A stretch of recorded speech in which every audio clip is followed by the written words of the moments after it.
something that I work on and I work through and I also struggle with is starting things and finishing them. I don't know if you guys know anything about human design, but I am a manifesting generator. That's what I am. And part of my human design blueprint really is about following my gut. My specific design is following my gut. So if I start something or I make plans or I commit to something and my gut tells me no, I am supposed to go with that gut feeling. Now, it's not always, right? Like sometimes I make commitments and come up with plans and make plans that I absolutely, even if I don't feel like doing it, I have to, because there's some things that you just can't quit on, right? But my gut really leads the way. So at the beginning of 2024, I got COVID and it was a good detox time for me, but I wanted to stop drinking and cut alcohol out of my diet. I also wanted to try a vegan diet, and I also wanted to go back to the gym, which is kind of a tall order, all three, kind of gangbusters all at once. But I'm like, you know what? I might as well try, while I'm in the mindset to do it. So I have been vegan for almost 7, 8, 9 days. I'm going to say 9 days, but I did fall off the wagon a little bit because I had some Indian food that actually had palak paneer, which has these cottage cheese cubes. So I only like 3 of them. I went like a whole full 2 weeks without drinking, and then I had 2 glasses of wine because my trauma brain and stress took me to the bottle of wine that's been sitting on my counter that's been staring at me since New Year's Day, even though it hasn't been bothering me. But that specific day, I was like, do I want to have this glass of wine or do I not want to have this glass of wine? And I was like, you know what? No, I'm going to have the glass of wine. And so I did. And then with the gym, I have just been going to the gym consistently. It's been great, but I've been being really easy on myself about what I'm doing at the gym. So everything that I do in life is very intuitive, and I go by my gut and I listen to my intuition. And if my intuition says hey, Renee, you don't need to do that extra 10 minutes on the Stairmaster or the stair machine, you don't need to do it, it's not a big deal. Don't let your obsessive OCD trauma brain, overachiever mind or programming tell you have to do this. So I will listen to it and I won't. And I've been really thinking about my attempt to go vegan, to go on a vegan diet. I am not a full vegan. I don't know if I have it in me to be a full vegan, but at least to try the vegan diet, because number 1, I am an animal lover. Number two, I'm a lover of Mother Nature and the earth, and I'm a wellness practitioner, and I should be putting good things into my body, healthy things into my body.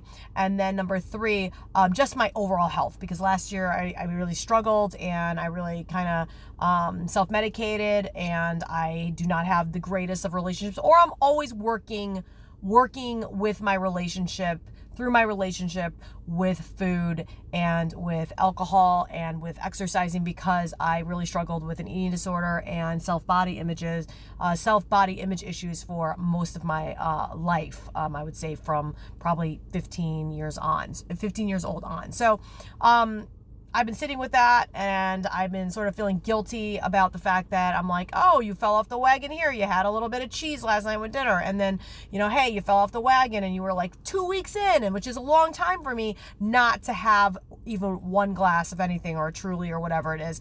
But you know what? This is life. I teach people that every single moment of your life is a new moment to start over. Every single day you lift your head off that pillow, it is the first day of the rest of your life. And no matter what, trying is the most important thing in life. Success, failure, quitting, right? All of those things are important, but kind of irrelevant in the grand scheme of things, right? Succeeding makes you feel good. It's great. We succeeded at something. Failure usually is rejection, is the universe's protection, or it's redirection. So if you don't succeed at something gets taken away from you. You're trying to manifest or pray or hope for something that doesn't happen. It's just not meant to be yours, and that's okay. And then if you try something and you quit because it's not for you, a lot of times we will guilt ourselves over making that commitment and then not following through with it. And I don't think that is a healthy thing at all. I think that saying, you know what, this isn't for me, is okay. But if you let any of the fear of quitting, the fear of failure, the fear of success, because there is a lot of fear around success. If you let that stuff keep you from trying over and over and over again, you'll never get from like point A to point Z. So I wanted to share my experience with that, because I've been very much sharing on Facebook my experiences with trying to lose 15 pounds, the vegan diet, the no alcohol, the working out, and just having an overall much more healthy mindset around my actions and my inner peace this year. And when you're doing so well every single day, I've been posting about it and people are very invested in it and they want to hear about it. I keep going and going and going. And then I fall off the wagon.